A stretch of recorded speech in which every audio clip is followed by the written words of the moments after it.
अज्ञानी धर्म गुरुओं ने लाल को तो कूड़े में फेंक दिया था, कुर्डियों पे, और कंकर पत्थर उठाकर हमारे सिर पर धर दिए कि इनको चौकस रखना, संभाल के रखना, बहुमूल्य है।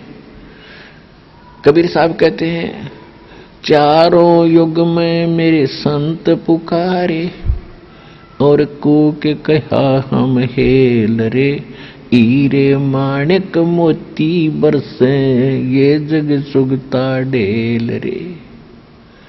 पर भी लेन जात है दुनिया, अमरा ज्ञान किने ना सुनिया।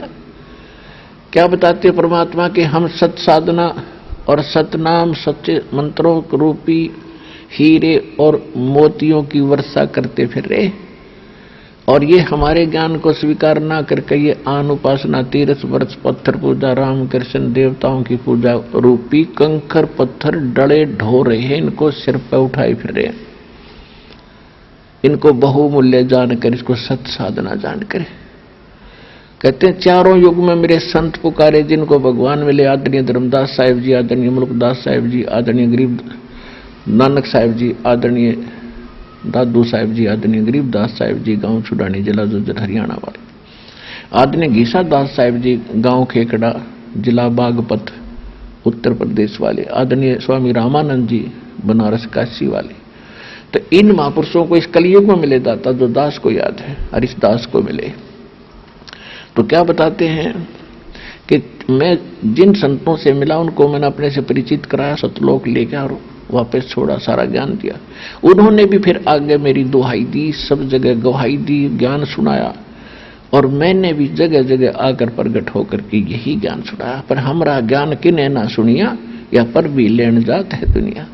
वो जोड़ में नहान जाओ तालाब में, जिसमें गधे बिना पानी पीवे, उसमें ये मोक्ष चाहते ना करके, तो यह भूल घेर दी काल ने, नाश कर दिया भक्ति का। तो क्या बताते हैं परमात्मा, तो पुण्यात्मा ये कथा है, अमर कथाएं हैं, सच्ची कथाएं हैं।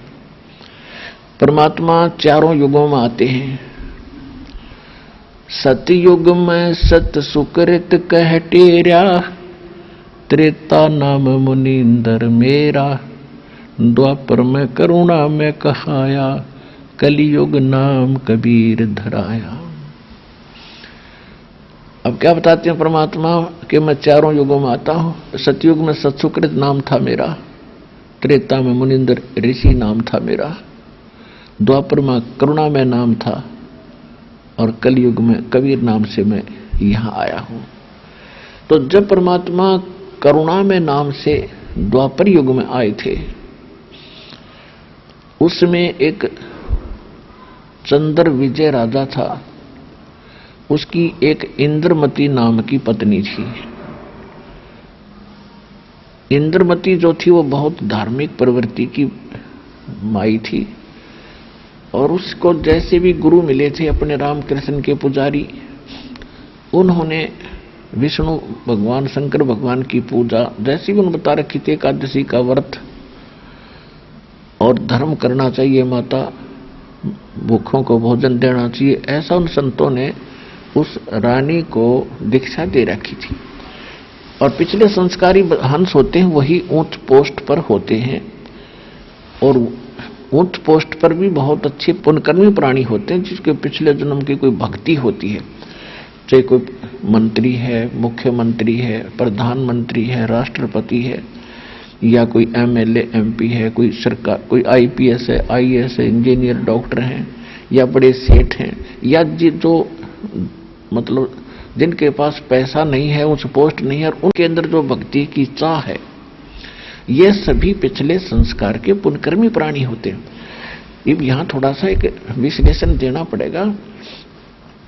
अपनात्मा जो आज सेठ हैं, धनी हैं, या उच्च पोस्ट है, और जो आज भी इतनी बड़ी पोस्ट होते हुए और इतना धन होते हुए भगवान की खोज में या उसमें कसक है परमात्मा की, तो वो पिछले जन्म के घने संस्कारी अच्छी आत्मा है। और दूसरे जो कति रिक्शा चलाने वाले हैं, मजदूर हैं, टूटी झोंपड़ी में रहते हैं, और वो भी भगवान की तरफ में, भगवान की कोई साधना का अवश्य कोई ना कोई क्रिया कर रहे हैं, तो वो भी अच्छी आत्मा है।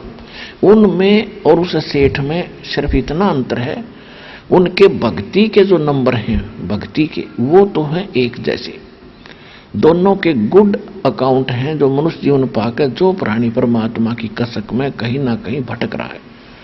और जिनके पास वो भक्ति भी कर रहे हैं, भक्ति के लिए जा भी रहे हैं कहीं संत या किसी मंदिर मस्जिद गुरुद्वारे में, और अच्छी पोस्ट भी प्राप्त है, घना धन भी उसके पास है, तो उनका एक कर्म अन्य है एक साधारण भगत से। वो कौन सा है कि एक तो उसने कभी तप भी किया है और तप से राज पद प्राप्त होता है, और दूसरा कभी उसने दान खूब किया है, धर्म किए हैं, वो दान ज्यादा किया है जिससे वो आज सेठ बन गया। लेकिन दोनों ही, एक गरीब भी और एक वो बड़ा सेठ भी और सारी पृथ्वी का राजा भी, यदि भक्ति के लिए घूम रहा है तो भक्ति नंबर दोनों के सेम अकाउंट, एक जैसे अंक हैं, यानी वो भी इतनी पुण्यात्मा है, वो भी इतनी पुण्यात्मा है। और यदि वो राजा और वो धनी व्यक्ति आज वर्तमान में भक्ति नहीं करता है और एक गरीब आदमी भक्ति सत भक्ति पर लग गया है, तो वो रिक्शा चलाने वाला या मजदूर डेली जो अपनी कस्सी से काम करके निर्वाह कर रहा है, वो राष्ट्रपति से भी उत्तम है भगवान के विधान अनुसार।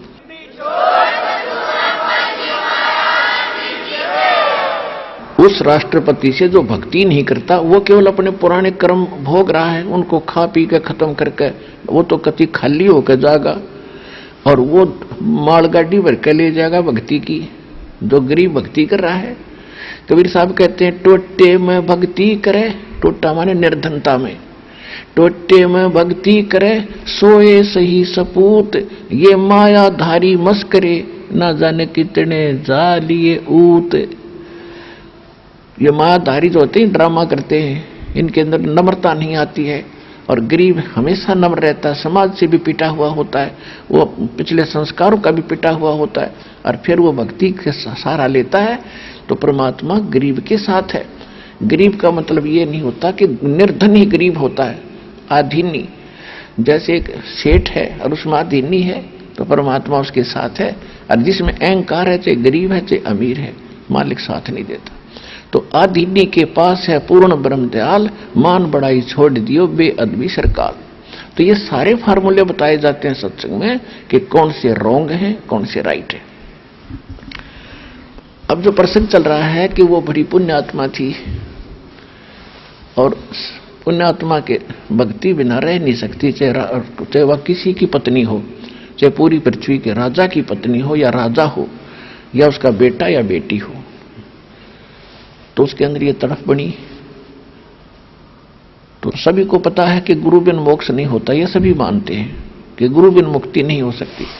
इस कारण से उस रानी ने वैष्णव परंपरा का गुरु बना रखा था, और उस गुरुजी ने जो भी उन्हें ज्ञान दिया था उस साधना को वो डट कर रही थी। अब देखो, भगत तो जैसे गुरु बताओगे वो तो करना ही पड़ता है। डॉक्टर जो औषधि देता है कि ये गोली खा, ये सुबह खानी है, ये